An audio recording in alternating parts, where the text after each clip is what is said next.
I think this is probably Pakistan's weakest link.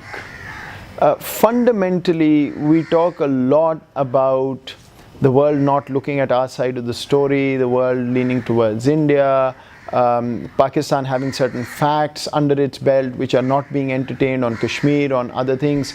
And I keep arguing that the world has never been a fair place. This is not about fairness. This is not about friendship. You've got to make your case in the language and in the currency that the world wants to hear. And the world has moved from the primacy of geostrategy since the end of the Cold War to, if not primacy, an equivalence for geoeconomics. And I think our biggest problem is that we still only speak the language of geostrategy because we haven't really integrated into the geoeconomic world. So if we want to show and work through the world to get India to have an even-handed compromise or deal, you're going to have to talk about your economic strength. You're going to have to start making the world interested in you rather than worried about you. And then I think the same countries that you think are against you, you will find will have the same kind of relationship with you as you think they may have with India today. I don't think it does. Look, I think at some level it matters because there's protocol. You have to say who's at a ministerial, who is your foreign minister. You have to, designate that every time. Quite frankly, my view of the people who are running the Foreign Office right now is very positive. I know all of them personally and I think they're top-notch professionals. So I don't think there's a problem with bureaucracy.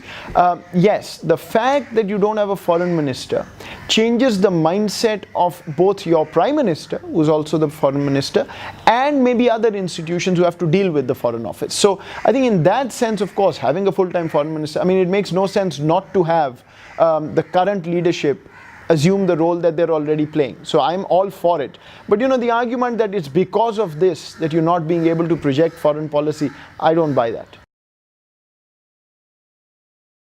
There's certainly a larger foreign policy problem because our foreign policy is still too closely wedded to a security policy. And if we've got to have a real foreign policy, you've got to have a geoeconomic strategy, you've got to have a separate geostrategic strategy, if you will, and you've got to use other elements of soft power, including image, where I think Pakistan is probably one of the worst projected countries in the world, unfortunately. This is one of those questions that we talk a lot about. I'm often asked in Pakistan by civilian and military people, on why are you saying Pakistan needs to do this and that? Why don't you talk about India?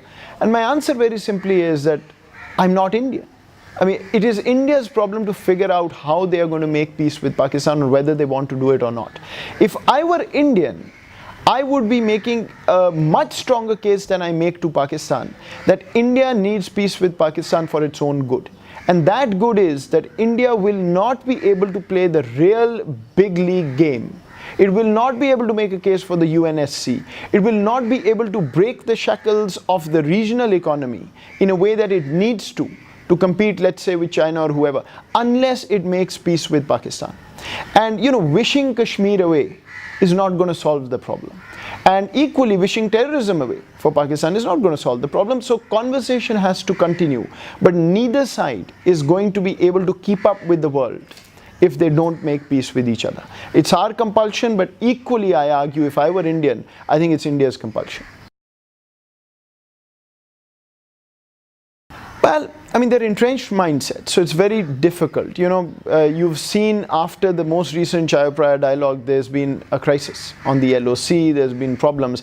And if you tune into media on both sides, you feel like the TV anchors are going to sit in tanks and cross the international border after they finish their program. So there is that entrenched hawkish mindset. The question is, are you hurting yourself more than the other side by doing that? That's the question I have to ask myself, and people on the other side should ask as well. That's the question I, sitting in Washington as the international community, ask.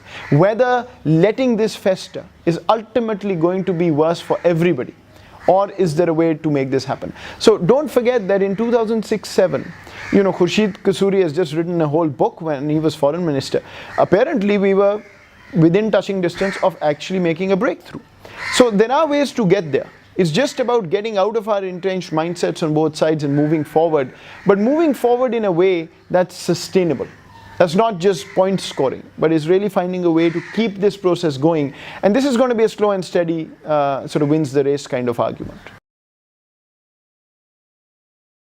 I think fundamentally what's going on right now is not about NSAs not meeting, it's not about India doing what it's doing or Pakistan what it's doing.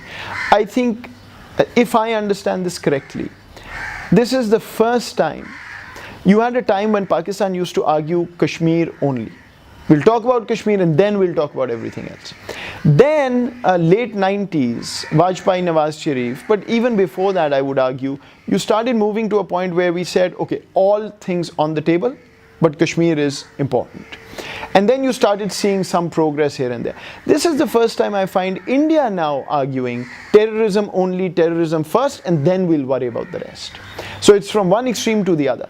And I think the game right now is not about missing one sort of round of talks or not.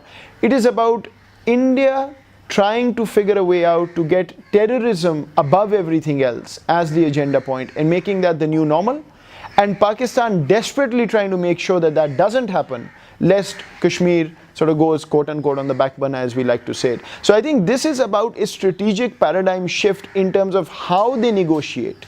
That's bothering both sides, or one is trying to take advantage and the other is trying to mitigate against that, rather than just a particular conversation in UFA or the NSA talks that happened or didn't happen. I think that's again the question. Is it, at least on the Pakistani side, I find people believing that that's India's game plan. Isolate Pakistan, only talk about terrorism. If you don't talk about terrorism, we're not interested because we are rising, you are not, right? Okay. On the Indian side, I think the argument is, well, you guys are not serious about terrorism.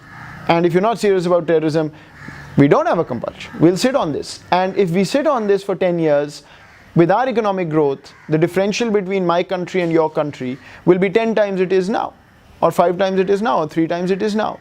We won't have to talk to you at that point. So you, Pakistan, decide, do you want to play this game or not? I think if that's the mindset, it's unfortunate.